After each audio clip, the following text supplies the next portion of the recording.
Hello प्यारे बच्चों। तो यार कभी जब हम ट्रेन में ट्रैवल करते हैं तो आप जनरली देखते हो ना, ट्रेन में से एक आवाज आती है। ये जो आवाज है, जो पटरी की जो आवाज लगातार आपको आती रहती है, कभी इसका कारण जानने की कोशिश की है? उसका कारण है कि एक्चुअली में जब दो पटरियों को कनेक्ट किया जाता है तो उनमें से एक पटरी को थोड़ा फ्री रखा जाता है ऊपर नीचे ऑसिलेट करने के लिए।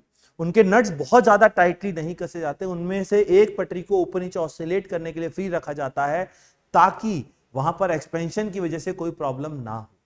तो जब ट्रेन उस पर चढ़ती है, उसके जो पहिए हैं जब वो उस पर चढ़ते हैं तो उस पहियों के, उस रेल ट्रैक के भिड़ने की आवाज आती है। और वही कारण है कि जब रेल पटरियां चेंज होती हैं, पटरियां चेंज होती है, तो ये आवाज आपको कॉन्टिन्यूसली सुनाई देती है। ठीक है बच्चों, तो आई होप ये वीडियो आपके लिए इंटरेस्टिंग रहा होगा। ऐसी और बहुत सारी इंटरेस्टिंग वीडियोस आपके लिए लेकर आता रहूंगा, बस जुड़े रहिएगा। Let's crack it.